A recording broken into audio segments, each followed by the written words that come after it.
The Beatles. Grupo británico de música rock y pop, el más admirado y popular de la década de 1960 y uno de los más influyentes en la historia de la música moderna. Si el gran Elvis Presley dominó los años 50 como rey del rock and roll, correspondió a The Beatles, un grupo también rockero en sus raíces, ejercer la hegemonía en la década siguiente con una acertadísima y sofisticada amalgama de estilos que llevaría la música pop a todos los públicos y preludió géneros posteriores.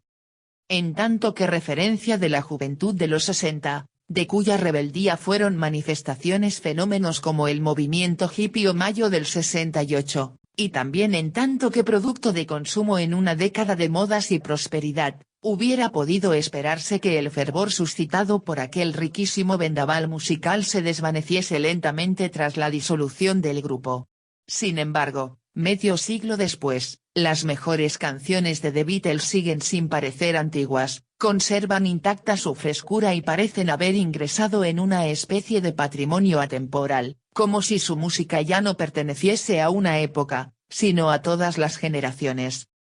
Formación. A partir de 1962, año en que quedó configurado de forma estable, y hasta su separación oficial en 1970, los integrantes de The Beatles fueron John Lennon, Liverpool, 1940 Nueva York, 1980, Paul McCartney, Liverpool, 1942, George Harrison, Liverpool, 1943 Los Ángeles, 2001, y Ringo Starr, Liverpool, 1940. No obstante, es difícil dar una fecha exacta de cuándo se formaron The Beatles. En la segunda mitad de la década de 1950, John Lennon y su amigo Peter Shotton, que lo abandonaría poco después, formaron un grupo de música al que llamaron The Quarrymen, al cual en 1957 se añadió Paul McCartney, seguido poco más tarde por George Harrison. The Quarrymen empezó a tocar en diversos locales de Liverpool, momento en el que se les unió el bajista Stuart Sutcliffe. Ya por entonces resultaba evidente la necesidad de incorporar a un batería. El nombre del grupo iría sufriendo nuevas variaciones, desde Johnny and the Mondos hasta The Silver Beatles y The Beatles, 1960, que a la postre resultaría el definitivo. Tal denominación surgió de la moda de poner nombres de animales a los grupos musicales, Beatles significa escarabajo, y del juego de palabras con el estilo que entonces practicaban, la música beat, golpe. Finalmente incorporaron a un batería, Peter Bess, y consiguieron un contrato para tocar en Hamburgo, en un local de dudosa fama llamado Kaiser Keller. Su primera aventura alemana terminó prematuramente con la expulsión de George Harrison del país debido a su minoría de edad. La misma suerte corrieron luego Paul McCartney y Peter Bess, aunque no por minoría de edad, sino por gamberrismo. Los Beatles, George Harrison, Paul McCartney, Peter Bess y John Lennon, en su primitiva imagen rockera, The Cavern, Liverpool, febrero de 1961. En 1961 volverían otra vez a Alemania, para regresar de nuevo al Reino Unido sin pena ni gloria. Peter Bess dejó el grupo por profundas desavenencias con el resto de sus miembros y fue sustituido por Ringo Starr, nombre artístico de Richard Starkey. Poco después, Stuart Sutcliffe moría en Alemania, víctima de un derrame cerebral. Con ello quedó cerrada definitivamente la lista de integrantes de The Beatles, John Lennon, Paul McCartney, George Harrison y Ringo Starr. La composición de los temas correría casi siempre a cargo del tándem formado por John Lennon, guitarra rítmica, y Paul McCartney, bajo. En general se deben a Lennon, a quien debe considerarse el líder y el alma creativa del grupo, las canciones más innovadoras y la exigencia artística e intelectual. El brillante talento musical de McCartney se dejaba llevar fácilmente por lo comercial, pero igualmente las canciones acababan siendo el resultado del contrapeso entre ambos. En una fase más avanzada, el siempre inquieto George Harrison, guitarra solista, contribuyó al repertorio del grupo con valiosas aportaciones, muy pocas, en cambio, son debidas al desenfadado batería Ringo Starr. La Beatlemanía. Pese a la nula repercusión, La experiencia en Alemania había dado consistencia al grupo, aunque a principios de los 60 no parecía más que otra de las numerosas bandas que, desde el triunfo del rock and roll estadounidense a mediados de los 50, cultivaban con pasión este género en el Reino Unido, interpretando o versionando temas de Elvis Presley, Chuck Berry y otros grandes rockeros americanos. The Beatles, sin embargo, habían comenzado a componer e interpretar sus propias canciones, y gozaban ya de cierta fama, tocaban en pequeños clubes de Liverpool, como The Cavern, La Caverna, y eran conocidos en el área de Liverpool, pero todavía ningún sello discográfico había llamado a sus puertas. The Beatles en concierto. A finales de 1961, tras escucharles en una actuación, Brian Epstein quedó entusiasmado y se convirtió en su representante artístico. El papel de este propietario de una tienda de discos sin ninguna experiencia como manager resultó tan decisivo que sería llamado el quinto Beatle. Epstein modeló un nuevo look para el grupo, que pasó de lucir tejanos y cuero rockeros a elegantes chaquetas y peinado de casco, y les presentó al productor George Martin, que los contrató para grabar un sencillo. Este primer trabajo discográfico se tituló Love Me Do, 1962, y logró situarse en las listas de éxitos del Reino Unido. Ya en 1963, Please Me y poco después From Me to You y Se Loves You accederían de nuevo a puestos de honor en las listas británicas. Ese año puede ser considerado el del nacimiento de la Beatlemanía, un fenómeno de idolatría hacia el grupo cuya máxima expresión eran los accesos de histeria que el público femenino sufría en los conciertos de la formación. La Beatlemanía se extendió en 1964 a Estados Unidos, donde temas como Love Me Do, Se Loves You y Want All Your Hand, arropados por su primera gira en este país, alcanzaron el primer puesto en las listas de éxitos. El libro Guinness de los récords recoge un dato bien revelador: en un mismo mes, 2 álbumes y 5 singles de The Beatles lideraron las respectivas listas estadounidenses. En lugar de, como era tradicional, irradiar su influencia musical por todo el mundo, los Estados Unidos sufrieron la llamada invasión británica, con el grupo de Liverpool como cabeza de puente de una serie de bandas, The Animals, The Who o los Rolling Stones, que también desembarcarían en el nuevo continente, destronando la supremacía del rock and roll americano. Interpretando Se Loves You entre una explosión de Beatlemanía, Manchester, 1963. Simultáneamente, y aprovechando su popularidad, The Beatles rodaron diversas películas, entre las que cabe destacar Qué noche la de aquel día. A Hard Day's Night, 1964, un vehículo promocional que relataba 3 días en la vida de los Beatles y reflejó los fenómenos de arrebatado paroxismo que el grupo desencadenaba allá por donde pasase.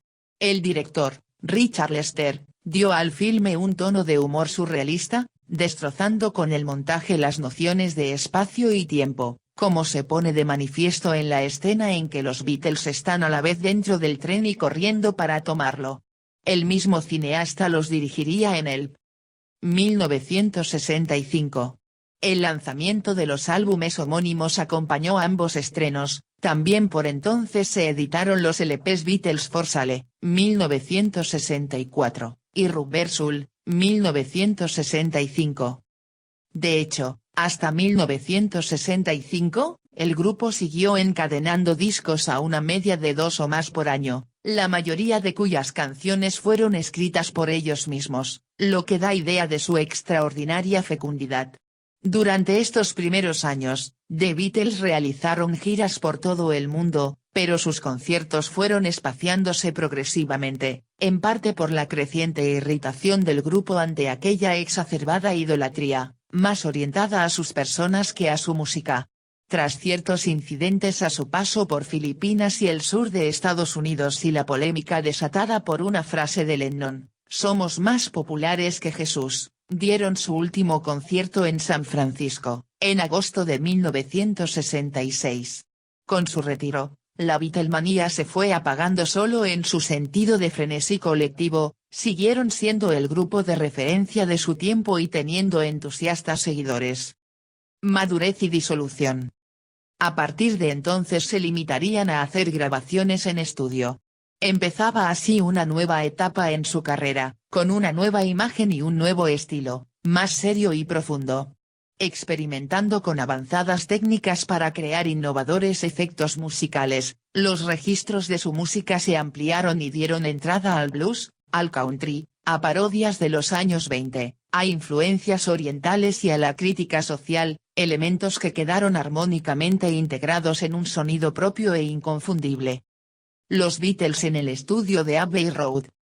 El primer álbum de esta segunda etapa, Revolver, 1966, contenía ya un puñado de excelentes canciones musicalmente novedosas y alejadas en sus letras de los estereotipos amorosos al uso, Taxman, Eleanor Rigby, Tomorrow Never Knows. Al año siguiente se intensificó su contacto con las drogas psicodélicas, especialmente el LSD, con el movimiento hippie y con el misticismo oriental, encarnado en la figura del Maharishi Mahesh Yogi, a quien acompañaron a la India. Todo ello confluyó en la salida al mercado de su obra más revolucionaria, Sgt. Pepper's Lonely Hearts Club Band, 1967, un LP que marcaría el nacimiento de la música psicodélica y supuso un rotundo éxito mundial para el grupo británico, que alcanzó el número 1 simultáneamente en las listas británicas y estadounidenses. Ejemplo eminente, especialmente en su cara A, de lo que se ha dado en llamar álbum conceptual, es decir, concebido como una obra unitaria que supera la mera yuxtaposición de canciones. El disco es una celebración de la música, la solidaridad, la libertad y la fantasía expresada en una sofisticada y armónica mixtura de estilos, en la cumbre de su capacidad creadora y funcionando como un solo hombre. El grupo supo escoger, entre las múltiples tradiciones musicales, la más adecuada para acompañar cada letra, hasta obtener el brillantísimo resultado final. Pero 1967 fue también el año del fallecimiento de quien los había llevado al estrellato, Brian Epstein, seguramente el único capaz de mantener unidas personalidades tan dispares. John Lennon siempre afirmaría que la muerte de Epstein significó el fin de los Beatles. La separación oficial tardaría en producirse, y fue precedida por indicios clamorosos, como la publicación de discos en solitario de John Lennon, 3 álbumes producidos con Yoko Ono, su esposa desde 1968, y de George Harrison. Probablemente no tuvo lugar antes por el interés de sus componentes de editar los trabajos conjuntos pendientes antes de iniciar una trayectoria personal. Así vieron la luz las composiciones de Magical Mystery Tour, 1967, un fallido filme para la televisión, el doble LP de White Album, 1968, la banda sonora de su deliciosa película de animación Yellow Submarine, 1969, y Abbey Road, 1969. Tras la publicación de Let It Be, 1970, que pese a su calidad musical suponía, para Lennon y para muchos, el fin de inconformismo y el retorno al redil en temas como el que da título al álbum, las desavenencias en el seno de la formación acabaron con la disolución de la misma y cada miembro continuó, con diversa fortuna, su carrera musical en solitario, sin que fructificase ninguno de los intentos de volver a reunirlos. La muerte de John Lennon en 1980 a manos de un perturbado tuvo un gran impacto en todo el mundo, y terminó con cualquier sueño de sus fans en este sentido. La influencia de la obra de The Beatles a lo largo de las décadas subsiguientes ha sido inmensa. Por citar solo unos ejemplos, de la psicodelia del Sgt. Pepper's Lonely Hearts Club Band arranca toda una corriente que llega a grupos como Pink Floyd o Emerson, Lake Palmer y dio origen al denominado rock sinfónico. Su influjo todavía se dejaría sentir poderosamente en el Britpop, uno de los fenómenos musicales más significativos de los años 90.